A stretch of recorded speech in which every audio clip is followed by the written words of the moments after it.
be okay if I showed you something bad?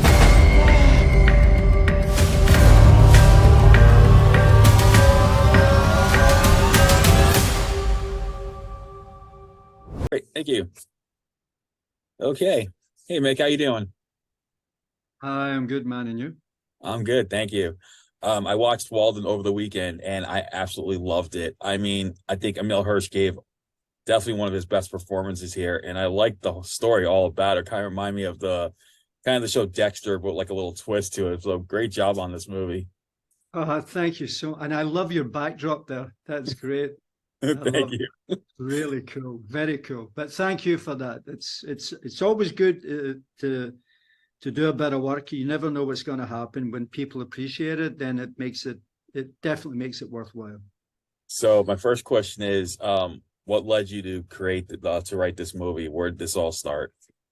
Well, I think like most of us, whenever we've watched courtroom dramas, whether it's Law and Order or some big movie, there's always a little person sitting in the middle of the courtroom with a machine that nobody gives a damn about.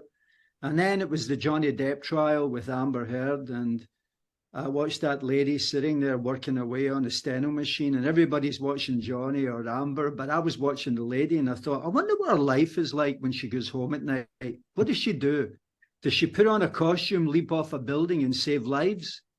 You know, because she's so part of the basically the background. And then the words came to me that she's the ghost of the courtroom, and then the next progression to that was just the character of Walden. That's awesome. Yeah, I mean, what I really liked was Emile Hirsch in this movie because he doesn't sound, he doesn't sound like his usual self. He's got this little nerdy voice to him. And my question is, was that something like you told him, like you advised him to do, or was that something like he just spot on did himself? Because that had to be one of the funniest, like, even though the movie has a serious notion, but it felt like he brought this performance that was kind of funny because of the voice that he pulls off of this movie. Well, I think it was a combination of things. I told him that the character, as I'd written the character, I wanted it to be like a Pillsbury Dough character. Kind of when you prod the tummy, there's a little chuckle or a smile or a giggle. And you add a bow tie to that, and you have Walden. And he came ready with that voice. And I think that what was good was that the dialogue complemented the voice that he'd brought to it. So it was always about the Southern gentleman, and it was always about someone who knew his place in life. And so whenever he did speak, it was very measured, and it was light, and it gave off a warmth. And the idea was to give off a warmth until other things happen in the movie that show another side of him. Yeah, and even when he showed the other side of him, it's like he still brought the charm on. Like when he's confronting the first guy, his first victim, he does it with such this little charming affection. Then he lets it rip and does what he does. And that's what I really liked. Like he like that. He's like one of these, like the type of you expect in a horror movie where it's like the last person you'd ever expect to kill someone, but it's that person because you wouldn't expect it. And that's why I think it's so brilliant. Yeah, well, I think, for me, I kind of cite, I wanted to create a movie that felt like it was in the past, as it were, that, it was back in the days of To Kill a Mockingbird or Gone with the Wind or stuff. It had a feeling of it was trapped in time, small town, deep South. And that lent itself to Walden perfectly.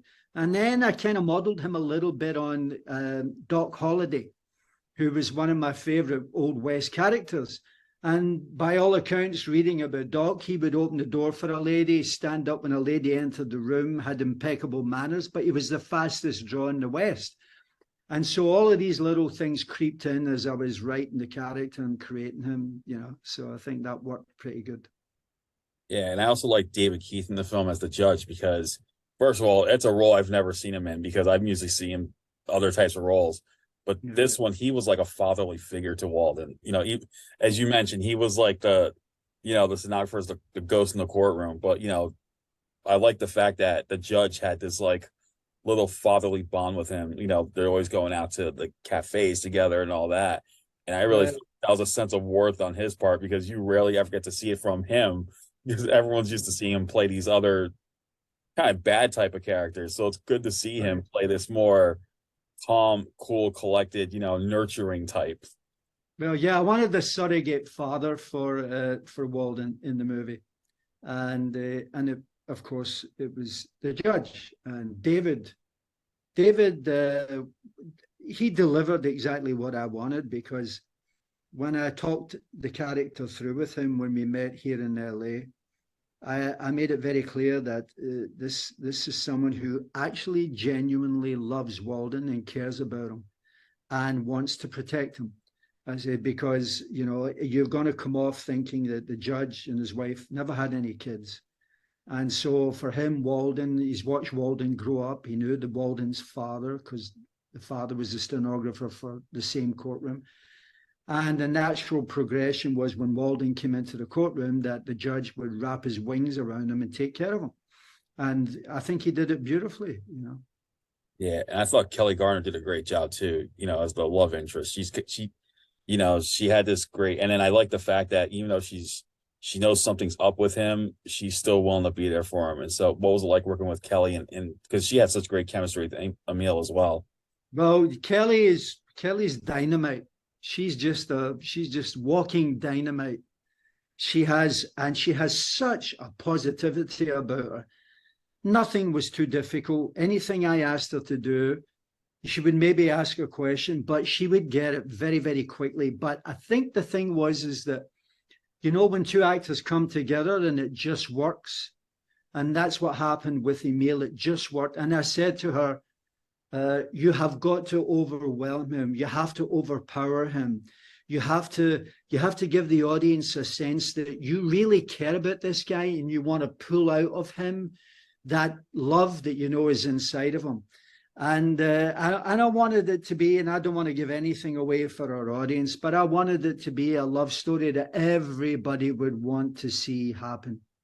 Yeah, She especially for a character like Walden, because he just seems like, he's always, despite having the judge as a surrogate father, there's times where he sees his mom, his mom's shadow, and his mom's always bragging on him. She treats him like crap. And, so to see him with Kelly, it felt that, and David as well, David's got the fatherly bond with him, but Kelly's got the love that he needed. That's what I really liked about the film overall as well. Yeah, well, thank you for that. I think that it wouldn't have worked without a love story in there, a love story that the audience, because I want the audience to walk away from this movie asking themselves, do I love Walden or do I hate Walden, or is Walden good, is Walden bad?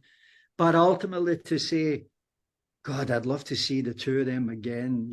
I just, the idea of where does it go, because that's the love. I think the love story that I was intending to put in there kind of works. Yeah. And the perfect actors for it, of course, Exactly. And I will say one of the victims I liked, and I know it was in the trailer, but it reminded me of Stephen King's Misery.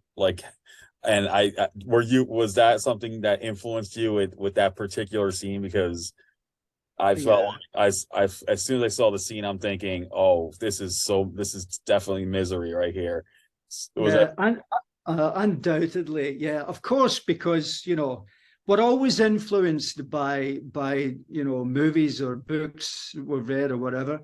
We always, and the stuff stores itself, and then it arrives when you're working or you're writing, and if it complements the piece, that's great. So yes, absolutely, Misery, because Misery was such a great movie, and she was a character that you were so compelled to watch, no matter what she did, because she brought so many layers to the piece. It was a two-hander, really. And she brought so many layers to the piece that you always felt there were 4 or 5 people coming in the room when she was talking to James Caan. And so, yeah, yeah, Coppola said, if you're going to steal, steal from the best. So why not? And also, I wanted a few lines because I felt there was a few lines in the movie that, you know, that unconsciously you're writing them, but then you think that's a T-shirt, you know. And so there's a few lines in there that could be a T-shirt, you know. So, Oh yeah, some of the stuff Walden said I could definitely see on a T-shirt. You know, yeah. especially when like the part where he's praying in bed and he goes, "I usually kneel to you," and that little whole monologue. Some of the stuff in there could be definitely used on a T-shirt, which I think was pretty funny. Yeah, exactly. That's good though. So, how long did shooting take, and what challenges did you face during production? Well, I think we prepped. We were sort of between soft and then hard. We were like maybe 6-8 weeks, and then we shot for, I think it was 5 weeks or something like that. The toughest thing about shooting was the weather. I think we lost in all about 2 days because, you know, when you have a lightning strike, you have to shut down production for 30 minutes. And then, of course, we get to 29 minutes and then there's another bolt of lightning. And then you have to shut down for another 30 minutes. So all in all, we lost about 2 days of shooting as a result of that because we had night shoots and stuff. And that was the tough part. Everything else was joy, because I had a wonderful bunch of actors. I had a great crew, I had great producers, and it was a family. We created a family around Walden. And I think Emile had that comfort that he knew that he was given free range, pardon me, because what I've learned in my career is that when you cast it properly, you don't have to jump in every time and say this, say that, ask for this, ask for that. You just have a quiet word, and a good actor will come to you and say, what do you think here? That's when you do your job. But ultimately, I feel that we'd cast it to, I couldn't have got a better Walden than Emile Hirsch. Yeah, definitely. I think like I said, I think this is one of the best performances of his career, hands down. And, you know, I've watched him for a long time. So that ranks up there. This ranks up there as one of the best performances he's done, in my opinion. I will tell him that, and I'm sure that he will hear that. Hopefully he will hear that from people, because he genuinely, I've worked with so many actors in my career, and he genuinely loved playing Walden, and he understood him. And I think having to say goodbye to Walden kind of a little bit broke his heart, because he was having so much fun. That's awesome. So now that Walden's coming up, is there anything next for you on the horizon that you can talk about that you're working on?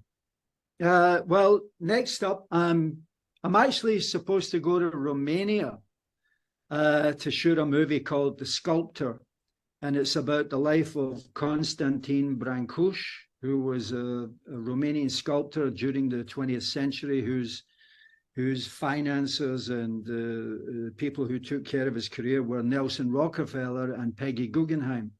Oh, wow. And it's the story of this old sculptor befriending a young gypsy boy who has polio, because it's the 50s when Salk discovered the cure for polio. So it's all of that with Guggenheim and Rockefeller, and it has intrigue, and it has the drama and a little bit of thriller. And it stars Andy Garcia, who I've worked with in the past. And so it's a little change. I'll get back to the thriller after it. I have a thriller lined up after it that I'll get back to, because I really enjoyed Walden, and now it's I've got a taste for it. So I think that there's more in me to bring out in terms of that kind of movie, you know. Well, that's awesome. So Walden will be out on November 10th.